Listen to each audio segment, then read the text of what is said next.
Skaugum pakka inn I desemberskoddet. Det går mot jul når kronprinsparet tek imot oss for å snakke om 2025. Året da vondt blei verre. Nå har de nedslående nytt om kronprinsessa si helse. Jeg har jo hele tiden håpet at vi skulle greie å holde sykdommen I sjakk med medisiner. Og det har gått egentlig ganske sakte, utviklingen frem til nå. Mens nå har jo utviklingen vært sånn at det har både gått litt raskere enn det både kanskje legene og jeg hadde håpet da. Og dessverre så det mindre og mindre hun kan man si det sånn. Sykdommen utvikler seg stadig, så det tungt, men dette må vi leve med.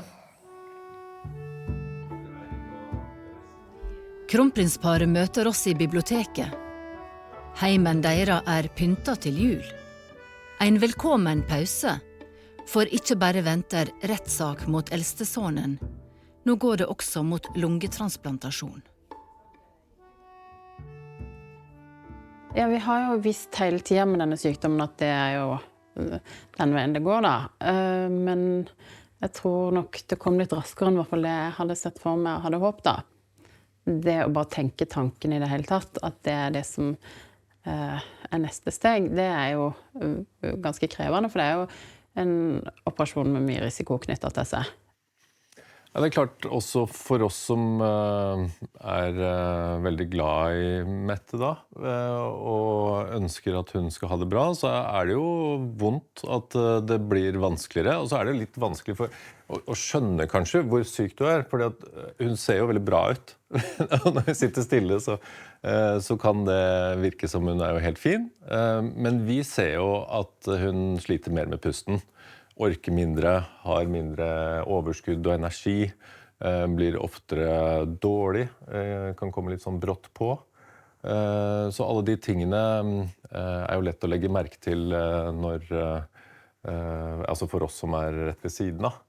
Vi må begynne å tenke på transplantasjon når vi ser at det kan gå den veien, det går den veien. Og det når vi synes sykdommen, altså når leveutsiktene begrenset. Fordi vi gjør transplantasjon, gjør man for å redde liv. Det grunnen til transplantasjon. Ja, det jo litt sist å bivåne at hun dårlig. Det klart. Og det synes ikke så godt utenpå heller, denne sykdommen. Så jeg tror det veldig vanskelig for henne selv, for hun vil gjerne gjøre en god jobb, og har ikke da krefter. Så det ser vi jo noe som bekymrer hele familien.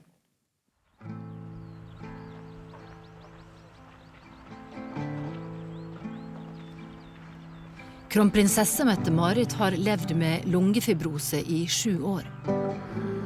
En sykdom som gir arrdannelser og gjør at lungene skrumper inn. Da blir det tungt å puste, du blir kort I pusten, særlig når du anstrenger deg. Og etter hvert så klarer ikke lungene å gi nok oksygen til blodet. Så det sykdommen. Og den sykdommen, den utvikler seg ofte I sånne trinn, I stepp. Du kan være stabil en stund, og så får du et fall. Stabil en stund, og så får du et fall. Så fint. I mars klarte hun fremdeles å skjule egne plager på besøk til sykehusklovnene. Rett nok sprang klovnen trappa alene. Kronprinsessa tok heisen og sparte på kreftene. Oi, 1, 2, 3, 4. Klovnene Bella Bing Bong og Coco jakta leiken hos barn som var innlagt på Ullevål sykehus. Verdens beste reseptfrie medisin blir det sagt om arbeidet klovnene gjør. Si fra når kronprinsessen var her. Hallo! Kronprinsessa med fersk pasienterfaring ble med I leiken. Da må jeg se. Oi. Bravo! Tar du enda flere? Nei. Det er jo fantastisk. Bravo! Altså for en lykke å få lov til å være med disse fantastiske sykehusklovnene ut på jobb og se på nært hold hvor stor forskjell de gjør for barn og ungdom som er på sykehus. Hva så du de gjorde for ungene? Nei, de bare får fram det der helt egne smilet som bare disse klovnene får til. Men forverringa var allerede i gang. Lungene er litt kranglete i dag, så jeg må rett og slett ta en liten hviledag, og så kommer jeg sterkere tilbake i morgen.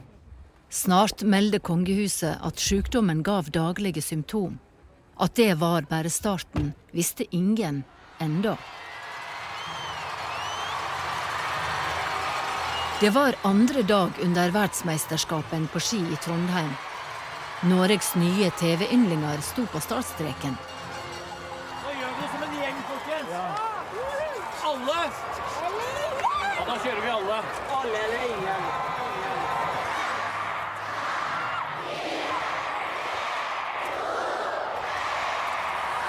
Seks ungdommer med ulike funksjonsvariasjoner skulle ta seg gjennom VM-løypa som et lag. 15 000 publikummere heia. Det kokte da blinde Syver sette ut føre med hjelp av Sunniva. De er fryktløse. Og klarte det, sammen. Se hvordan de suser ned i folkehavet. De var ganske skumle, men når de først kom inn, så var det ganske gøy egentlig. For et samarbeid! De satte seg et mål, og de nådde det.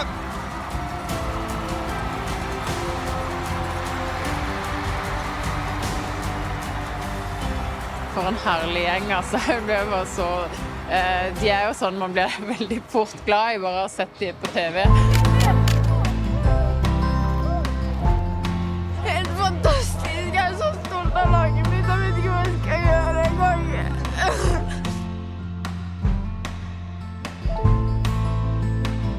Kongefamilien var så starstruck at de inviterte laget opp til seg på ærestribunen. Ganske bra plass her, å stå og følge med. Nå kunne vi se dere komme rundt svingen og alt sammen. Har du vært redd i dag, eller? Ja, nei. Ikke? Rørt. Bare rørt og så flink. Kan jeg få en klem, eller? Ja, og så. Team Pølsa vant mange hjerter den dagen, og gav nytt mot. Til blant andre kronprinsessa. Så var det et veldig fint møte også med Syver, som jeg synes har en sånn utrolig nydelig holdning til livet, som det er så mange som kan lære noe av. Og det at han tar imot enhver utfordring på strak arm, det kjente jeg så veldig berørte meg også. Og det at hvis han kan stå i det han står i, så skal i hvert fall jeg også greie det jeg står i. Så jeg synes det var utrolig rørende og veldig, veldig fint. 1, 2, 3. Men det var en som manglet på lagbildet. En som så gjerne skulle ha vært der. Nå vil vi se på kameraen litt til høyre for deg, Syver. Derfor ble det comeback for Team Pølsa senere på året. Ja, det var jeg som inviterte, for jeg var ikke der når de var på kongetribunen. Hva er det du sier for noe? Er det et sånt lite sånn etikettekurs her nå? Nei, det er sånn sterk sånn. Sånn er det. Ja, håndtrykk jeg skal være. Skikkelig sånn dødens håndtrykk. Ikke med det høyest majones. Ikke deres majones, nei. Men nå kommer du til å si det, vet du. Nei, Det var å utfordre egne grenser, dette også. Team Pølsa gjorde det som et lag. Kongen fikk endelig møte Trygve, Pia og de andre. Det ble kongekaker og gjensyn med dronninga. Og vi har jo fulgt med serien da. Ja, jeg har jo det. Så, og jeg var jo... Det var veldig rart. Det var akkurat som man kjente dem, og har ikke truffet dem før det helt opp. Og det viser jo hva man kan gjøre med et lag som da støtter hverandre, selv om man har handicap. Og det var utrolig imponerende og gledelig å se. Ja, Selv er jo helt imponerende.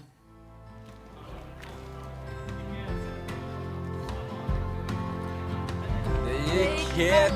Ja, det gikk veldig bra. Håndhils på kongen og klemmer fra dronningen. Det var bare kongen. Jeg har ikke vasket denne hånden her igjen. Har du ikke vasket hånden? Jeg har ikke vasket den igjen.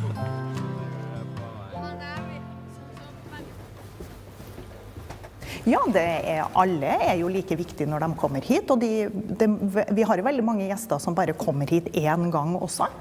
Og det er noe med at alle skal ha denne fantastiske opplevelsen når de er på besøk her.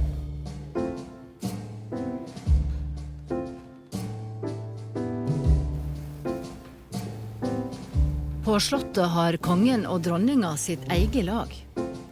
Jeg legger bestikket kant i kant med dekketallerken. Som sørger for at alt er på stell.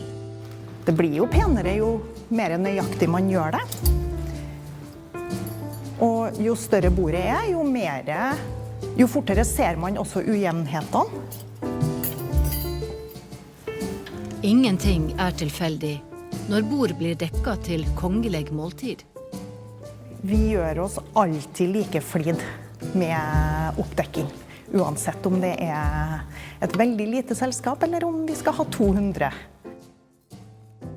Samtidig som det er storstuen i Norge, så er det også en arbeidsplass for mange mennesker. Og vi er helt avhengige av de 140 menneskene som arbeider her. Når borda er klare, kan gjestene komme.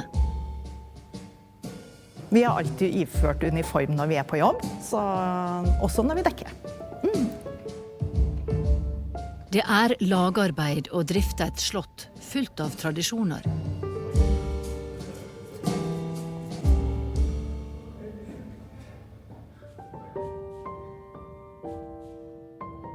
I år er det 200 år siden grunnsteinen til palasset på Bellevuehøgda ble lagt ned. Av kong Karl Johan av Sverige og Norge. Minnet om han troner fremdeles på Slottsplassen.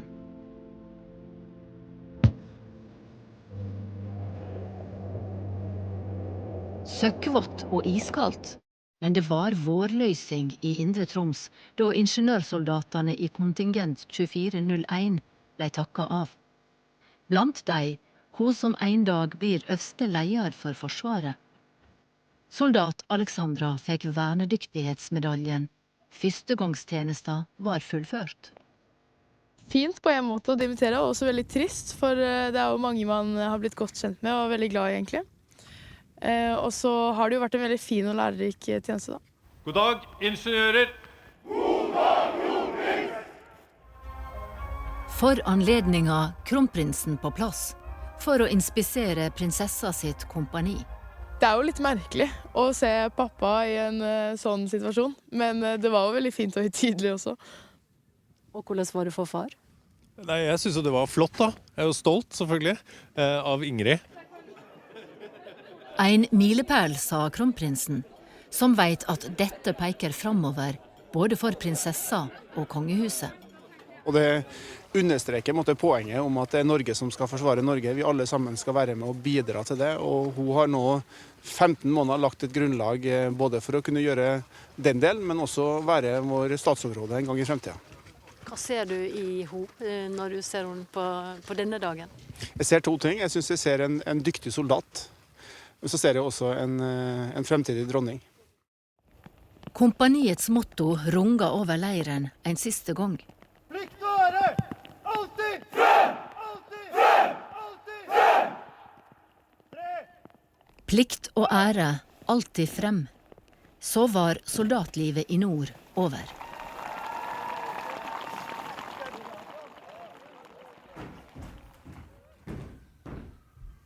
Militært også når kongen og dronninga tek imot til statsbesøk. Velkomstseremonien starter inne på slottet. Deres Majestet, krigsskåter er klar til parade. Takk. God dag, kadetter! God dag, herre konge! Kadetter fra krigsskolen danner espalier når kongefamilien går ut for å ta imot gjestene.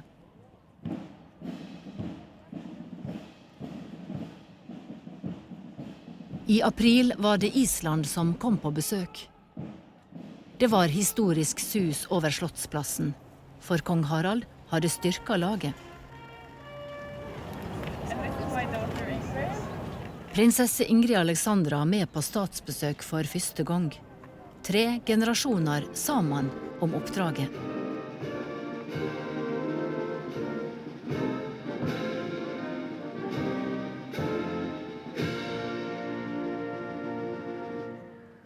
Hvor mange år er du? Jeg er 21 år. Du er ung. Jeg er ung? Ja. Hvor mange år er du da? 9 bare. Oi, 9? Det er veldig hyggelig, for det første. Det synes jeg, og så tror jeg det er nyttig for henne å være med foreldrene sine på sånne oppdrag. Og kan se og lære, behøver ikke å spørre hele tiden om hva gjør jeg nå, hva gjør jeg nå. Du kan følge med og se hvordan det foregår. Og så føler man fremtiden sikret, som er veldig hyggelig. Det har mange betydninger og verdier. Det ene er jo det rent personlige, at hun får erfaring med det hun skal gjøre. Så er det veldig viktig for kongehuset, fordi at man får et yngre ansikt utad, som gjør kongehuset mer relaterbart for den yngre generasjonen. Og så er det jo, i den situasjonen de er i nå, så er det veldig viktig å vise at kongehusets fremtid er ikke Marius Borg Høiby, som er den unge i familien man hører mest om, men faktisk prinsesse Ingrid Alexandra. Det var nykommeren som stal merksemda på Slottsplassen den dagen. Jeg tror jeg lærer utrolig mye av å se både på hvordan mamma og pappa gjør ting, og hvordan bestemor og bestefar gjør ting. Hvordan de håndterer situasjoner. Mamma er for eksempel utrolig flink til å snakke med mennesker, og pappa er utrolig flink til å forberede seg og sette seg veldig godt inn i det han gjør. I arbeidshverdagen på Slottet er det også flust av nye rutiner å lære for prinsessa.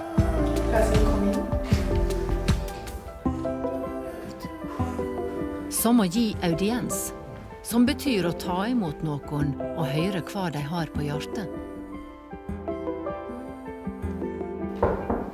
Ja.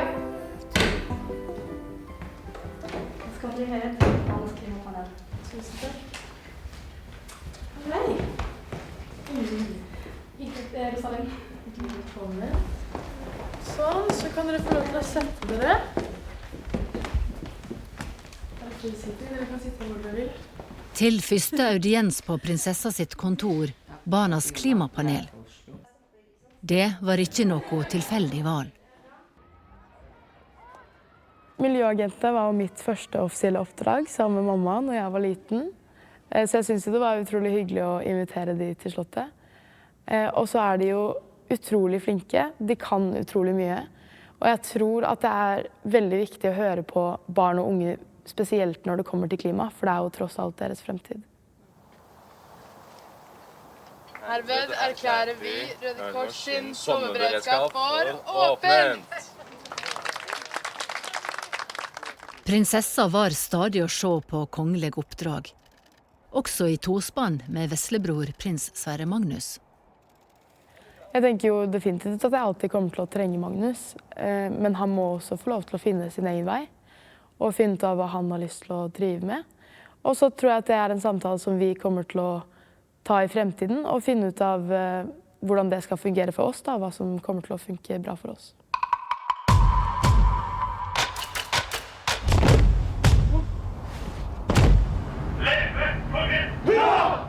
Vår betyr sesongåpning for kongeskipet. I år med store reiseplaner.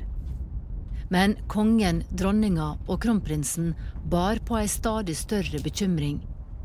Kronprinsessa strevde mer og mer med helsa. Den største forskjellen for meg er vel egentlig at jeg greier ikke å gjennomføre de tingene som jeg greide å gjennomføre før. Rett og slett det er veldig mange ting jeg ikke får til. Jeg synes det er veldig trist at jeg ikke greier å gjennomføre ting på jobb som jeg skulle ønske. Det er jo noe som ikke bare er viktig for meg, men også det å få lov til å bidra. Jeg tror nesten egentlig ikke jeg hadde greier å gjennomføre når det jeg greide tidligere i høst. Så det er jo også, ja, det er jo noe sårt med det. Og så er det jo selvfølgelig ting som vi kunne gjøre før, som ikke er så lett lenger. Ting som vi synes er hyggelig, for eksempel, å Gå på fjelltur har jo du vært glad i, og vi har vært glad i å gjøre sammen. Gå på ski. Og det er ikke så lett lenger, rett og slett, for det. Vi prøvde i fjor, og fant vel ut at det går ikke lenger. Så vi har litt sånn sorgprosess på det underveis, på et vis. Og så må vi jo ha litt lov til å være litt lei oss, og ta det litt innover oss innimellom også. Det var mye å bearbeide. Familien helt det enn så lenge for seg sjølve, medan arbeidet for kongeriket helt fram.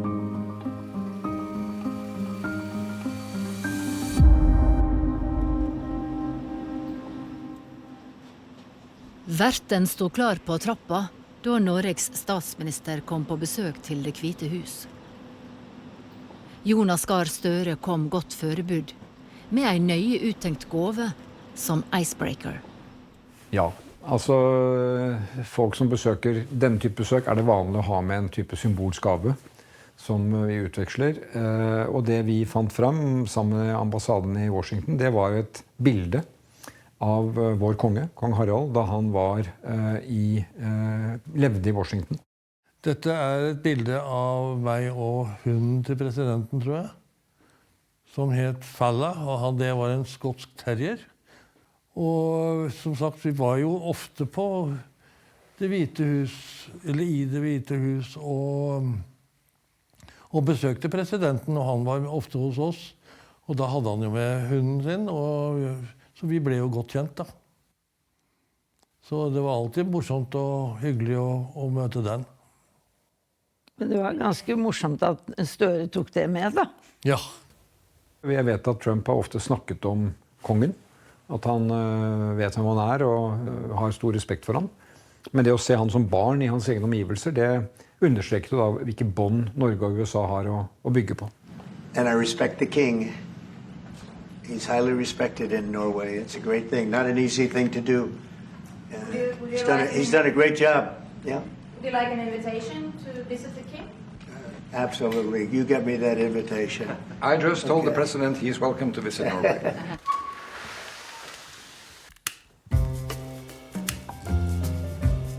Det fineste gjesterommet på slottet kong Håkonsvitten. Den første som bodde her etter oppussingen på 90-tallet var Nelson Mandela. Men her også dronning Elisabeth bodd. Her har danske dronning Margrethe bodd, svenske kongeparet. Og aller sist var det jo islandske presidenten som bodde her og sov her. Det som et hotell, bare veldig mye finere. Blir det invitasjon til Norge for Trump? Det blir det helt sikkert en eller annen gang. Men jeg vet ikke når, i hvilken forbindelse. Jeg tror I hvert fall at Trump hadde sikkert hatt godt av å bruke en time med kong Harald. Kongefamilien symbolet Norge samler seg om når frigjøringen etter andre verdenskrigen blir markert. I år var det 80 år siden fredsdagen i 1945.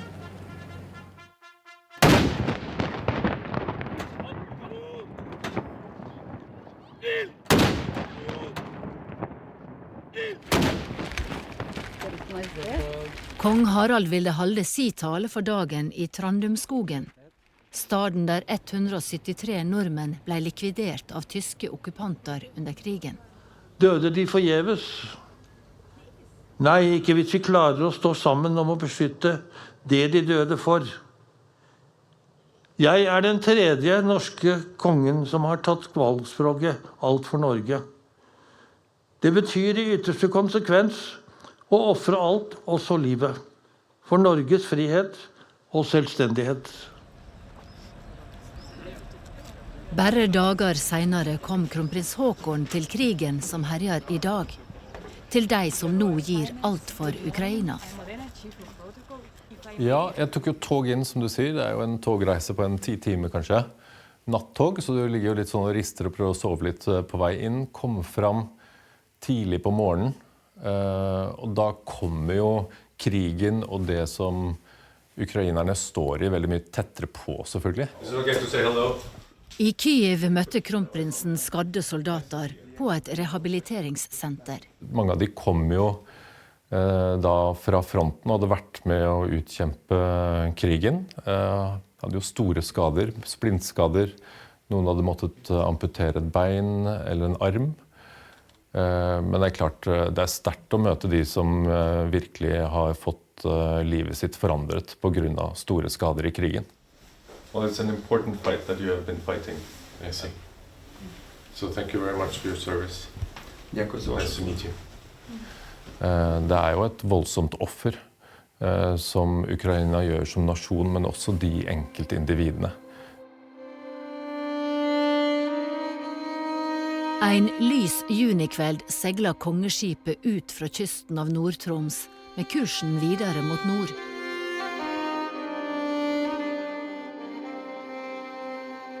Kongen og dronninga la ut på en ambisiøs ferd. Vi kaller det ofte å vise flagget. Kystvakten vår seiler, marinen vår seiler, til stede og viser at her har vi kontroll, her følger vi med. Men det at statsoverhodet vårt, kongen, som den som samler nordmenn, til stede på ulike deler av Norge. Han bor jo på slottet midt i Oslo, men det at noen reiser ut, fylkesreiser, så det et uttrykk for at den samlende makten, den til stede for alle og hos alle. Over Norskehavet, mot første reisemål 24 timer unna.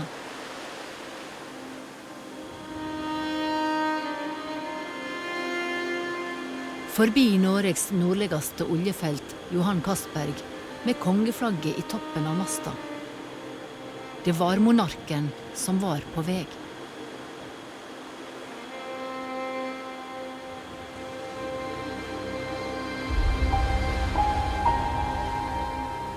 Mot Bjørnøya, en 178 kvadratkilometer stor del av kongeriket, mellom Finnmark og Longyearbyen.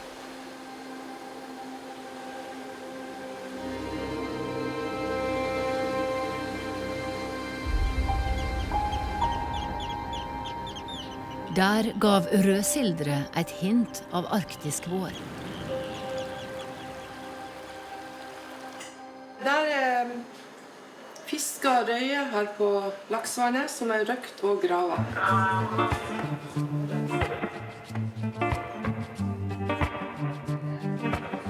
På den meteorologiske stasjonen var mannskapet på 9 klare til å ta imot gjestene.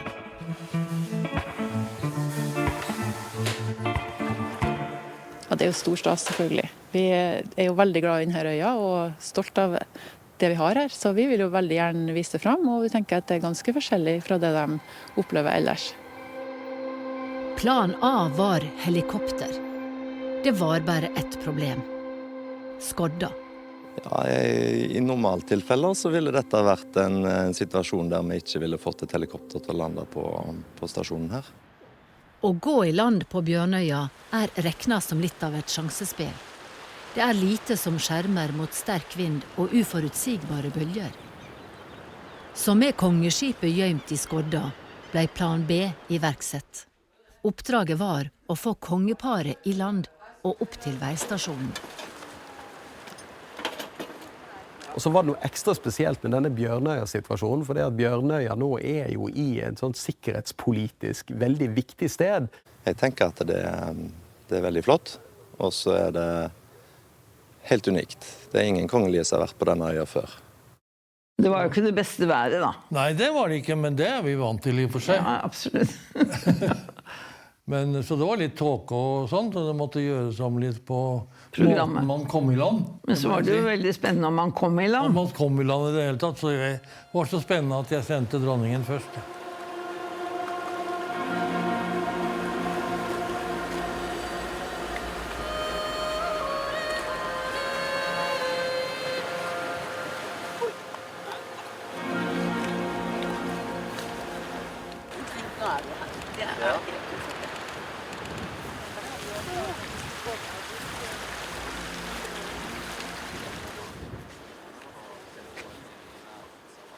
For jeg vet jo litt hva kongen, hvordan han beveger seg.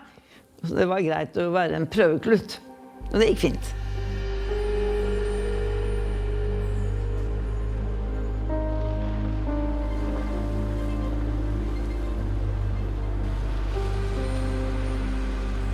Med grønt lys fra dronning Sonja tok også kongen sjansen.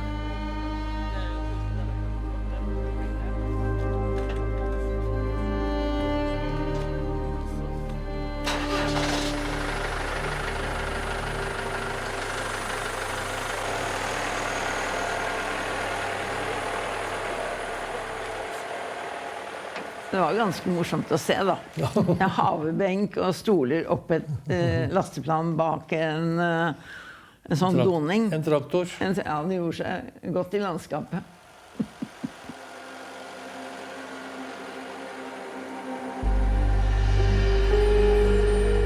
Majestetisk tronande på en hagebenk skrev en kommentator om bildet av monarken som inntok veirharde Bjørnøya på traktor. Deres Majestet. Lena. Det ble et historisk møte for kongeparet og de som drev veistasjonen. Det var interessant å se og lære. Så bare går du like ut der. Er du sikker på ikke jeg forsvinner? Ja, du ser det. Dronning Sonja bidrog med dagens viktigste arbeidsoppdrag. Sende veirballongen til værs for å samle data til varsel for havområdet. Joho! Det så deilig ut. Bra, bra! Veldig bra, veldig bra. For det første er det viktig at det bor folk her. Da har vi kontroll på området. Men også det at det er en meteorologisk stasjon. Vi skal jo ha fly til Longyearbyen, vi skal ha redning eventuelt av båter i Barentshavet. Det er et svært hav som vi må dekke, og her er det folk som da har værobservasjon og meteorologisk stasjon. Det at kongen er på Bjørnøya har faktisk betydning. Det er ikke et glemt sted, det er ikke et sted mange kommer, men det er Norge, og han markerer det, og han viser at han gjør jobben selv om det sikkert har kostet han ganske mye.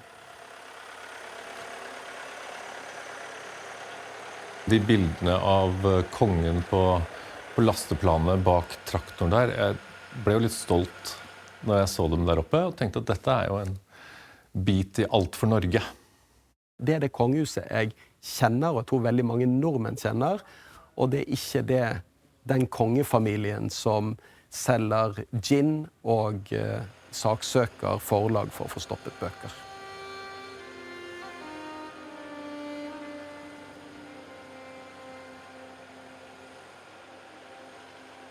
Ja, det var et interessant besøk. Veldig.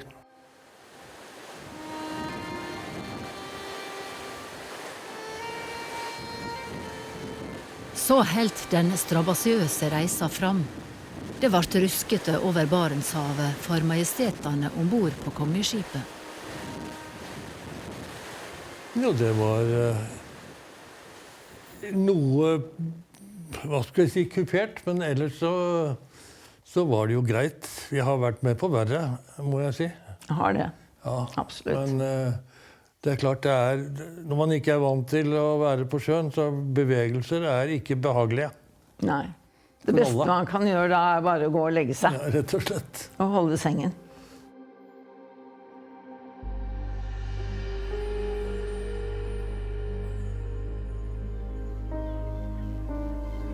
Vinden hadde løya ved neste reisemål.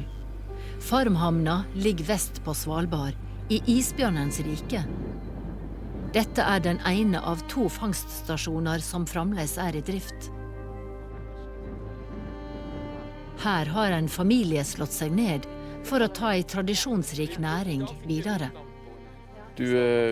Som er å fange rev på vinteren, selge rein og jakte rein på sommeren, eller høsten. Kongebesøk her er langt utenom det vanlige. Men med isbjørnvakter fra kystvakta og sysselmeisteren ble klarsignalet gitt. Og denne gangen kom majestetene luftveien. Der sitter helikopteret.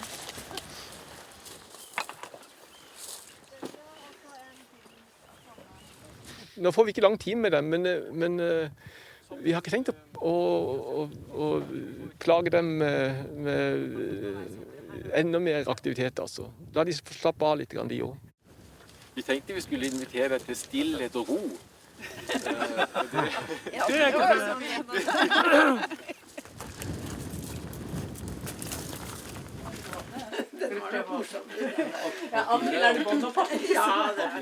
I den vesle fangsthytta ble det prat rundt kjøkkenbordet om det uvanlige livet småbarnsfamilien har valgt.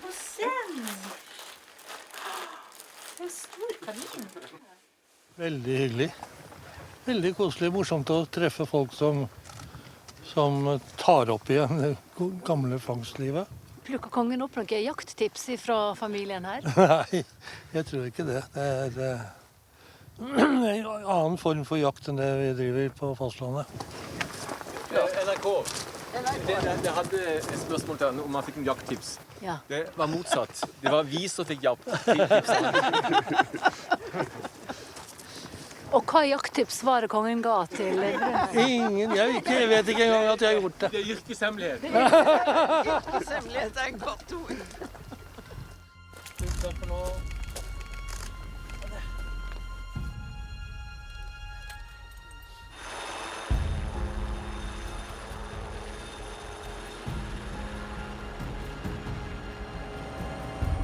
Svalbard er øya kongeparet alltid vender tilbake til, både for jobb og fritid.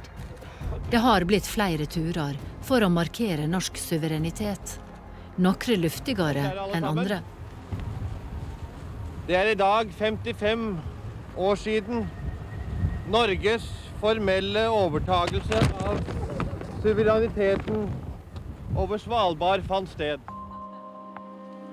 Det var et Longyearbyen i endring de kom til denne gangen.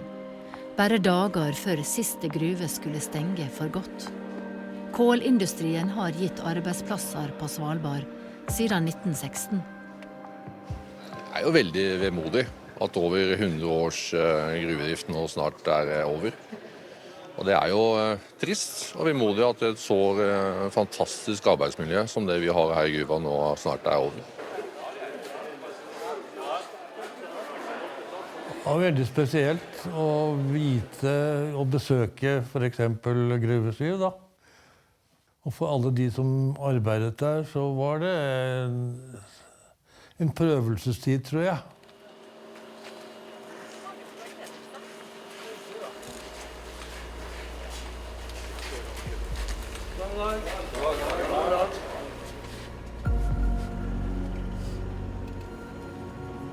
Kongeparet ble med 6 kilometer inn i fjellet. Til oppholdet. Pauserommet i Svalbards siste gruve. Men det blir jo vemodig å miste, ikke sant? Du mister jo ikke på arbeidsplassen din, du mister jo samholdet, du mister jo vennene, du mister jo gutta, ikke sant? De følte seg nok ikke helt hjemme. De skulle jo rydde opp i gruven også. Så de er nok der til sommeren, men da er det definitivt slutt, og det tror jeg må være veldig rart for dem, rett og slett. Ja, og det samholdet som de fortalte de hadde i den gruven, det finner man ikke andre steder, så det må jo være forferdelig sårt å miste det samværet. Det tror jeg.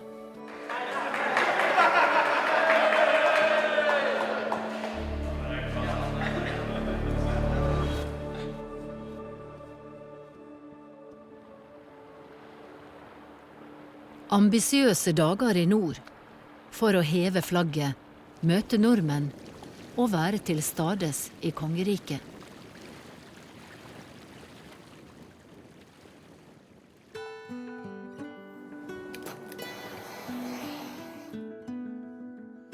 Nå er vi på det kongelige vaskeri på slottet. Royale duker, helt tilbake fra kong Haakons tid, blir stelt til perfeksjon og gjort klare til neste gallamiddag. Sammen med skjorter til både konge og lakei. Noen skjorter kommer til oss. Fordi vi har den fine dokka.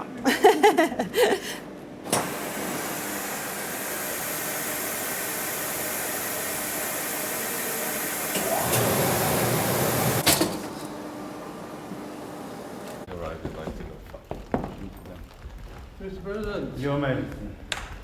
Welcome to Norway. At last. Yeah, exactly. En fransk president på offisielt Norgesbesøk for første gang på 41 år. Det var ei storhending. På slottet var alt nystråket og pussa, gallaantrekk og juveler hentet fram.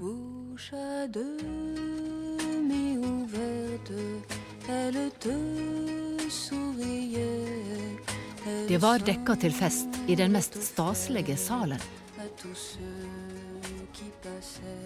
Emmanuel Macron var på arbeidsbesøk for å sjarmere Norge til å velge franske fregatter til sjøforsvaret.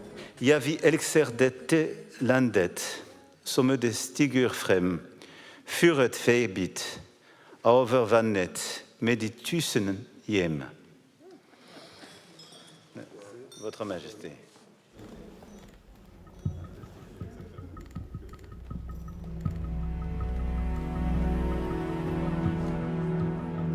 Statsadvokatens presserom var fylt av norske og utenlandske journalister. Direktesendinger var i gang. I 1 år hadde politiet etterforsket Marius Borg Høiby. Det hadde vært et mareritt for familien på Skaugum, en rekke fornærmet kvinner og deres nære. Vi var nok mange som var spente på hva denne tiltalen kom til å inneholde. Det er jo en veldig uvanlig situasjon når en person som er en del av kongefamilien på denne måten, som blir tiltalt for ganske grove forbrytelser, det er jo noe man egentlig aldri har vært borti tidligere. God ettermiddag. Det er i dag tatt ut tiltalebeslutning. Tiltalen var omfattende. 32 lovbrott, blant annet 4 voldtekter og 2 tilfeller av mishandling i nære relasjoner. Høiby nektar straffskyld for de mest alvorlige punktene i tiltalen. Jeg tenkte først at dette var en svært alvorlig tiltale, og enda mer alvorlig enn det vi først trodde da denne saken sprakk året før, da Marius Borg Høiby ble pågrepet. Dette er ingen liten sak, det er en stor straffesak. Jeg tror at for den jevne mann eller kvinnen i gata, så tror jeg detaljnivå, omfanget og alvorligheten var både overraskende og kanskje også sjokkerende. Og så skal jeg understreke at dette dreier seg om en tiltale. Det er ikke sånn at Marius Borg Høiby er skyldig nødvendigvis. Han nekter straffskyld. Ja, reaktionerna var jo naturligvis ganske store, og rubrikene var jo enorme. Royal skandale skrev både italiensk presse og Times of India. Skandaleprinsen mente sveitsiske blikk. Britiske Guardian fokuserte på 4 voldtekter. Det gjorde også New York Post, Al Jazeera og CNN World. Ja, det är väldigt allvarliga anklagelser som riktas mot Marius. Här handlar det om kriminella saker som är blytunga. Det handlar om sexuellt våld. Och det här är ju sånt som är en stor uppgift för samhället att lösa. Och det står på dagordningen i alla stater att det här accepterar vi inte. Och det här är ett ökande problem i alla länder. Och så har då familjen som abonnerar på landets högsta ämbete har en familjemedlem som beter sig på det här viset. Och det är djupt demoraliserande är det för monarkin men för hela Norge. Hvordan påvirker dette kronprinsfamilien? For oss så fortsetter vi å løse våre oppgaver som best vi kan, sånn som vi pleier.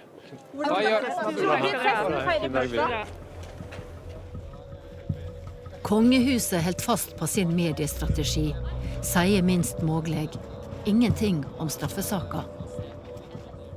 Så kom bokhausten, med bøker om Høiby, og omtale av kronprinsessas håndtering av situasjonen, både før og etter politisaker. Nå kommenterer kronprinsessa påstandene om henne for første gang siden saken mot sonen ble kjent. Jeg synes det har vært ganske krevende å bli beskyldt for såpass alvorlige ting som jeg selvfølgelig ikke har gjort. Men det jeg kanskje blir mest lei meg for, det er jo å bli kritisert for hvordan vi har håndtert det som foreldre da. Og at vi ikke har tatt det på alvor. Hva skyldninger kronprinsessa reagerer på, vil hun ikke si. Om det er påstått innblanding før sønnen ble pågripen, kontakt med de fornærma, eller å ha sett en annen veg i oppveksten til Marius Borg Høiby. Det å være foreldre er jo noe av det mest sårbare en gjør. Og alle foreldre, og spesielt kanskje foreldre som har vært i den situasjonen vi har vært i, tror jeg kjenner seg igjen i det at det er utrolig mye selvarbeidelse som ligger i det. Og det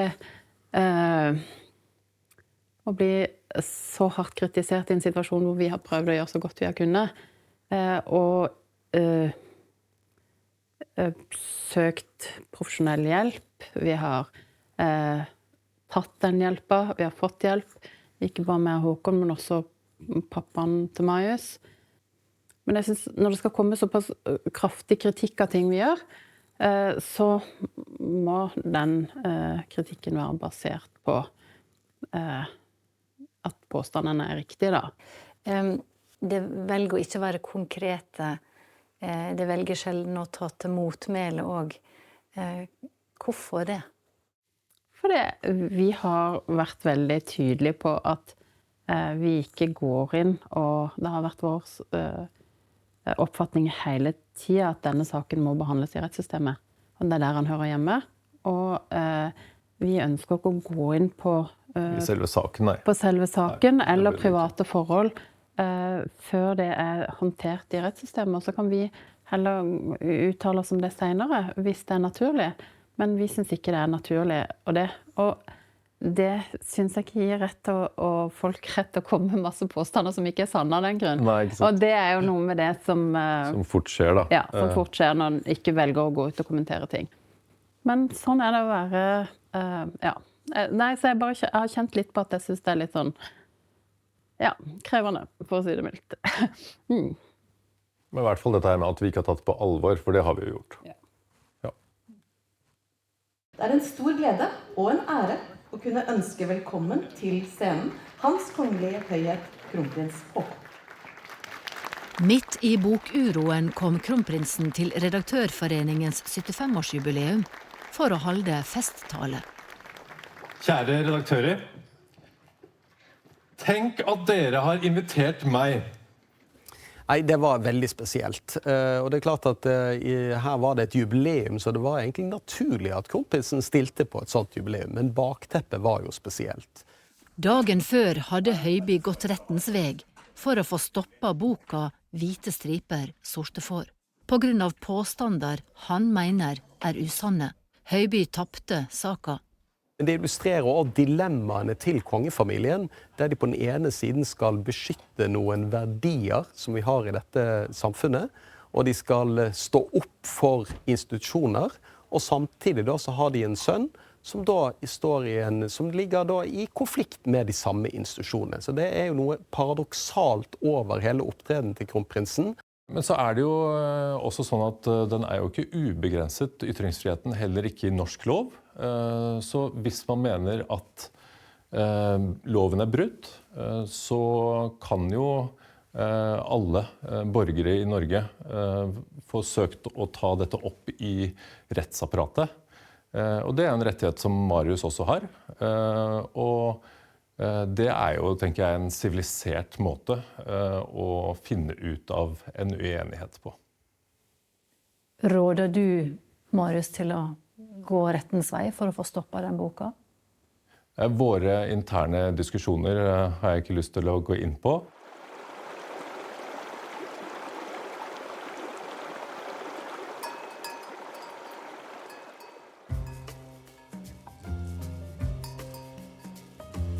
Det lett å la seg overvelde av de mange dårlige nyhetene som omgir oss. Finnes det noe botemiddel mot mismotet? Det gjør det. Og for oss I familien heter det fylkestur. Det helt sant. Høstens medisin mot tungsinn for kronprinsparet ble fylkestur til Hallingdal. Velkommen til Åle. Tusen takk. Og møte med folk som Even Liahagen på 92. Til vår gode kronprinsesse. Tusen takk. Ja, det var kjekt. Ja. Dette var fint. Ja, det var fint. Altså, de var jo så fine å prate med. Ja. Ja, hva pratet dere om da? Vi pratet faktisk om kyr. Den fylkesturen i år var spesielt nødvendig, vil jeg si. Og det var altså så koselig å komme ut og møte så mye utrolig skjønne folk. Som er så stolte av hjemstedet sitt og tradisjonene sine. Det er mange folk som gjør så mye bra for at bygda skal ha det bra.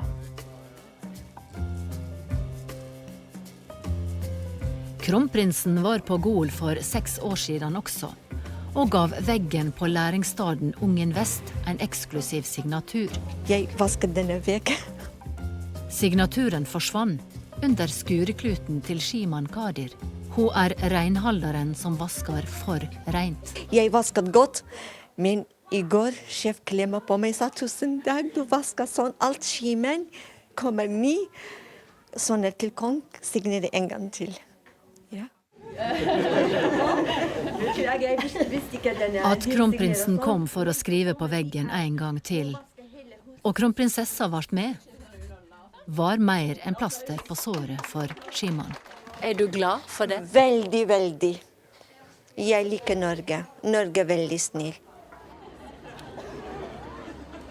Men under talen i Gol ble kronprinsessa sine helseplager synlige. Som bunadsøm, og som inspirerer til å holde unge og holde håndarbeidet levende. Jeg bare beklager at jeg puster litt. Sykdommen var blitt enda verre. Kronprinsessen har hatt noen sånne forverringer i løpet av 2025, kan vi si. Noen tydelige forverringer. Og de syns ikke så godt. Som jeg sa, når man står i ro. Men vi kan måle det, og vi ser det. Og ved anstrengelser særlig, så kan vi måle det. Og så er det jo det når vi har gått fra å ha en sånn relativt usynlig sykdom, som begynner egentlig å bli litt mer synlig. Opplever jeg selv da.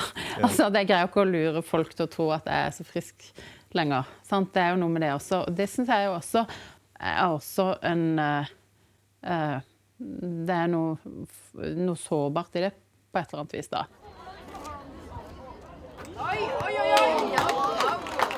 Rundreisa i Hallingdal ble likevel en opptur. Takk, ha det. Ha det. Siste offisielle oppdrag før kongelige plikter ble sett på pause. For en måned på lungerehabilitering på Katinka Gullbergs sykehus på Jessheim. Der fann hun nytt fellesskap. Jeg kjente ikke noen med lungefibrose fra før. Det å bli kjent med noen som har de samme utfordringene som meg i hverdagen. Det å være kjent med folk som har de samme utfordringer med medisiner som jeg har. Som bare vet hvordan det er egentlig uten at jeg trenger å si så mye. Det har vært utrolig verdifullt for meg. Og jeg har beholdt kontakten med noen av de som jeg driver og trener med fortsatt. Og det er utrolig betydningsfullt for meg, rett og slett. Ut fra kai i Vågen, en kopi av skuta som tok de første utvandrerne over Atlanteren i 1825, for å gjenskape pionerfæra. De fikk kongelig eskorte ut Byfjorden. Det er en veldig stor greie, vet du. Det er en stor greie. Når den båten kommer seilende inn liksom, til New York, 200 år etterpå.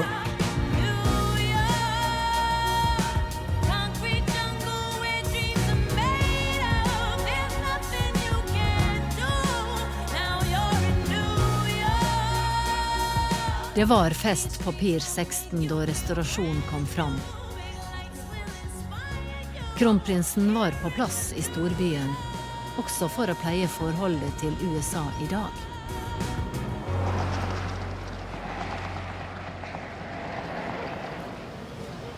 We're early birds, aren't we? Well- But you're going to go home and put your dog away. I have to put my dog away and I have to go get changed into my Buna. Oh, yeah, that's right. Hey to all of us in Norway, USA. We celebrate July the 4th and the 17th of May. I Decora det bunad og lusekofte som gjelder på fest. Det I dag 4,5 millioner amerikanere med norske røtter. Etterkommere etter de 800 000 nordmenn som emigrerte til USA. Det skal jeg fortelle. De så norske at du finner kanskje ikke mer norske mennesker på kloden enn de norsk-amerikanske miljøene I USA. Så det helt fantastisk å oppleve. Jeg trodde ikke dette var tilfellet før jeg kom til USA. Hei, velkommen til Decora. Deres kongelige høyhet. Jeg heter Nils. Nils, hyggelig å treffe deg. Kronprins Håkon var stjerna på utvandringsjubileet, men kom uten si kronprinsesse. Og reise var blitt for krevende for henne. Jeg bruker jo mye av min tid på å bekymre meg for at det blir for mye på han da, og det å ikke kunne være en sånn støtte for han som jeg har vært før, det synes jo jeg veldig vanskelig.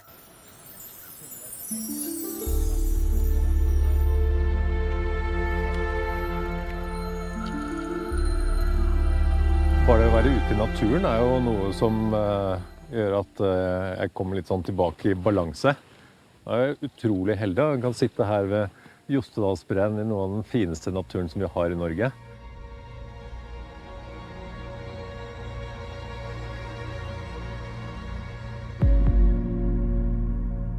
Det var et kjærkommet oppdrag. Til fjells med DNT som frontfigur for friluftslivets år. Og først I taulaget inn på Nord-Europas største isbre. Breene jo en av de tingene som vi ser klimaendringene mest tydelig på. De jo litt sånn termometer på hvordan det går. Når det blir varmere så smelter jo breene, og det jo ganske urovekkende å se hvor fort det går. Bra.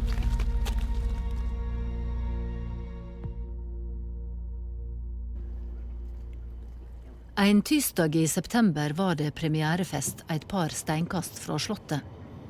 Prinsesse Märtha Louise og Dørik Verret kom for å feire at deres usannsynlige kjærlighetshistorie skulle ut I verden, fortalt av strømmegiganten Netflix.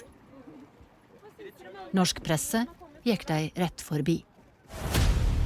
He is a self-styled shaman. Hello, beautiful soul. I'm Shaman Durek. She is a princess. Filmen Rebel Royals levde opp til titelen Kongelige rebeller, med rasismeoppgjør med nordmenn generelt og kongefamilien spesielt. Marrying into the royal family, it's just very, very surreal. Og raust med referanser til kongehuset. I would like a royal wedding. Because I'm going to be a royal. I strid med avtalen paret har med kongen, ikke å bruke kongelig tilknytning kommersielt, heller ikke I medieproduksjoner.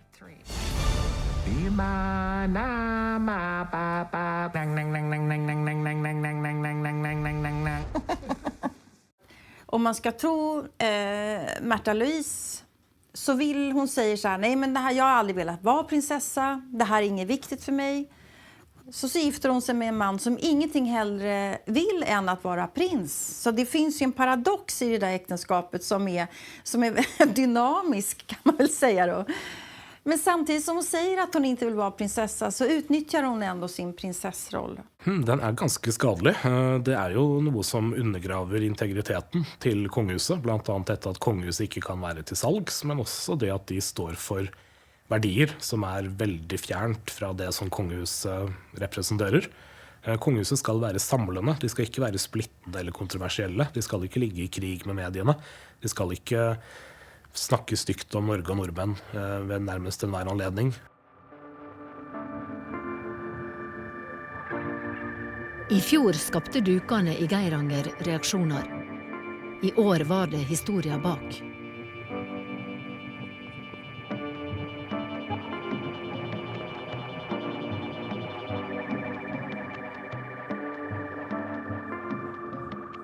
The Real Royals gikk på jobb og svarte på spørsmål.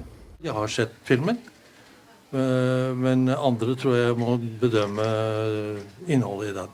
Jeg synes jo at den ikke skiller godt nok dessverre mellom kongehusets virksomhet og prosjektet og den kommersielle siden av prinsesse Märtha Louise og Durek Verrett sin virksomhet. Og det skal vi da prøve å løse ved hjelp av samtaler. Når man ser gang på gang at medlemmer av hans familie ikke har noen som helst respekt for de avtalene som de har inngått med kongen, så svekker jo det helt åpenbart kongens autoritet. Og da vil jo andre spørre seg hvorfor skal vi respektere kongens autoritet hvis ikke hans egen familie gjør det. Er prinsessetittelen et tema nå? Prinsessetittelen er ikke et tema foreløpig. Er ikke det fare for at på en måte autoriteten til både kronprinsen og kongen blir svekket hvis bare samtale er svaret? Ja, der peker du på litt av utfordringen, men det er jo ikke noe godt alternativ til det. Vi må jo prøve å finne ut av det. Jeg tror vi begynner å nærme oss en forståelse av hvordan det er, men disse samtalene kommer til å fortsette. Så det er noe vi kommer til å fortsette med videre, uansett resultat, hadde jeg sagt, men hele vitsen med disse samtalene er jo at vi skal skjønne hverandre bedre og gjøre det som er nødvendig for å holde disse to verdenene, for å kalle det, atskilt. Kan det utfordre kongens autoritet at han møter avtalebrudd med samtale? Nei, tvert imot. Tvert imot. Det blir... Vitsen med hele dette er jo ikke å kalle det straffe, da. Men det er jo å få til noe. Og man får til mye mer med samtaler enn med å true og straffe og sånn. Så det er jeg ikke enig i at det er et svakhetstegn. Det kan fort være styrke. Prinsesse Märtha Louise og Durek Verrett har sagt nei til intervju med Året med kongefamilien.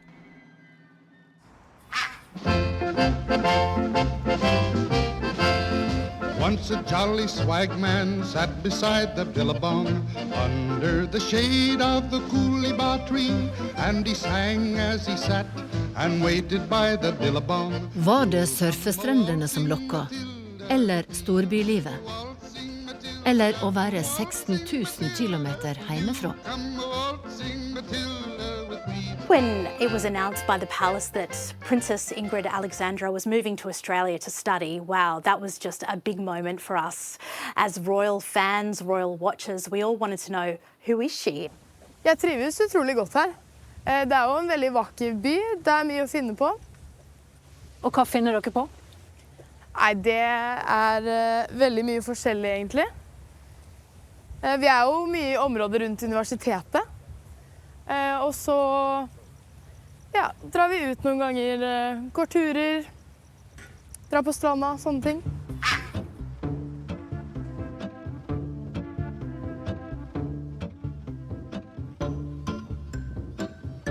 Botanisk hage er en av attraksjonene i prinsessa sin studieby. Her skal hun være i 3 år.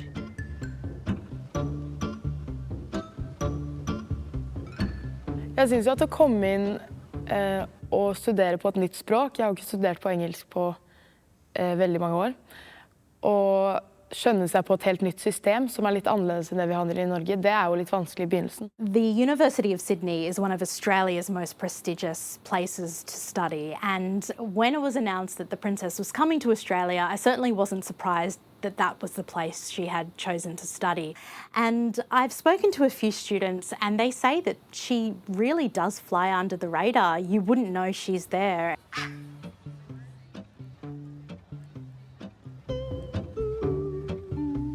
På campus er hun bare Ingrid, med Alexandra som etternavn. En av 70 000 studenter fra 140 nasjoner. Og med mål om bachelor i samfunnsfag med vekt på internasjonale forhold og politisk økonomi.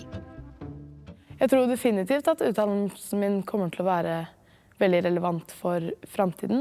Jeg tror det er viktig å ha en grunnleggende forståelse for det politiske systemet, for internasjonale relasjoner og hvordan ting fungerer. For det vil hun ha glede av som basis resten av livet. Så det er viktig. Og så er det jo veldig fint å oppleve et annet land, en annen kultur. Det vokser man jo på. Bli kjent med verden, en annen verden enn den man er vant til. Det tror jeg er veldig, veldig sunt og veldig bra. Og godt for henne å kunne være seg selv i et annet miljø. Men å være på andre siden av kloden og få dårlig nytt hjemmefra har ikke vært enkelt for den unge studenten. Nei, det er jo selvfølgelig vanskelig. Mamma har hatt en kronisk sykdom i lang tid. Men jeg prøver jo å holde god kontakt med henne, at vi snakker ofte på telefonen. For meg er det veldig viktig at barna får lov til å leve sine liv og forstår egentlig hvor mye glede jeg har at, sånn som for eksempel Ingrid studerer i Australia nå, hvor mye glede jeg har av det. Og det betyr så utrolig mye for meg at hun er der og studerer og får alle de fantastiske opplevelsene som hun gjør der. Og det tror jeg er i hvert fall viktig for meg, at de ikke må gjøre noe annerledes på grunn av min situasjon da. Men det er jo klart det er en prosess for de. Jeg tror jo at det har vært vanskelig for de også. Helt klart.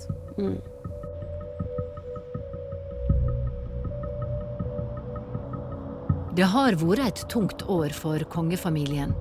Alle vet hva som venter i 2026. Marius Borg Høiby har via sin forsvarer takket nei til å kommentere omtalen av han i året med kongefamilien. På nyåret starter rettssaker mot han. 56 medier har søkt akkreditering, 20 av dem utenlandske. Det at Marius Borg Høiby er sønn av kronprinsessen har jo alt å si for omfanget av denne saken. Det som skiller denne saken fra alle andre saker, det er at du også får en internasjonal presse inn, som kommer til og som har en annen tradisjon, og som vi aldri har opplevd tidligere, de dekker denne type sak i Norge. Jag ska absolut följa den där rättssaken. Ja, det ska jag göra. Det er vel noe som ikke er mulig å forberede seg på, tror jeg. Men nå er det i domstolens hender, så nå får det gå sin gang, og så får han ta det som kommer. Det er jo ikke akkurat noe man ser frem til. Nei, det er det ikke. Samtidig vil jeg jo si at vi følger med, og alle de som er berørt. Ikke bare i vår egen familie, men også alle andre som er berørt. Og følger med dem og håper at de har det bra og får det bedre nå etter rettssaken. Det er helt riktig. Det er viktig å tenke på alle i denne sammenheng. Vil det påvirke arbeidet til kongehuset og til kongeparet? Nei, det gjør det ikke. Vi forsøker å gjøre det som vi ville gjort uansett. Så business as usual, er det ikke det heter på nynorsk? Vi tenker jo selvfølgelig mye på hvordan det blir å være i den situasjonen. Men for alle partene, alle som er en part i saken på en eller annen måte, alle de som er glad i dem, familien deres, de som står dem nær, dette her er vanskelig for alle sammen. Så det er noe vi tenker mye på, selvfølgelig. Kommer kronprinsparet til å være til stede i retten? Alle detaljene rundt det, vi har klare tanker rundt det, men jeg tror ikke vi er helt beredt til å fortelle om det enda. Vi får ta det i riktig rekkefølge.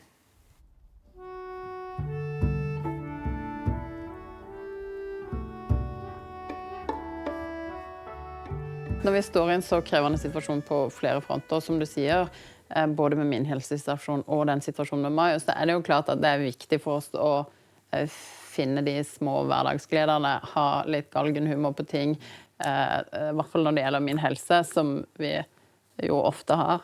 Jeg har hatt noen situasjoner i høst som har vært litt sånn Ja, det jo litt sånn, ikke sant? For vi på sykkeltur, og så blir det litt for mye, ok, du må legge deg ned på stien, ikke sant? Og så kommer det masse folk forbi, og så blir det jo litt sånn, men du trenger bare 3 minutter for å roe deg helt ned, ikke sant? Få ned pulsen, få ned pusten, men det virker jo liksom veldig dramatisk, og da blir det litt sånn, ja, så det en del sånne situasjoner da. Som litt, kan være... som egentlig vanskelig og kjipe på en måte. Ja, men som vi er nødt til å le litt også, ja. Så det en del sånn. Men også det jo det, jeg tror vi begge to flinke til å prøve å finne de tingene som gir oss mye glede da.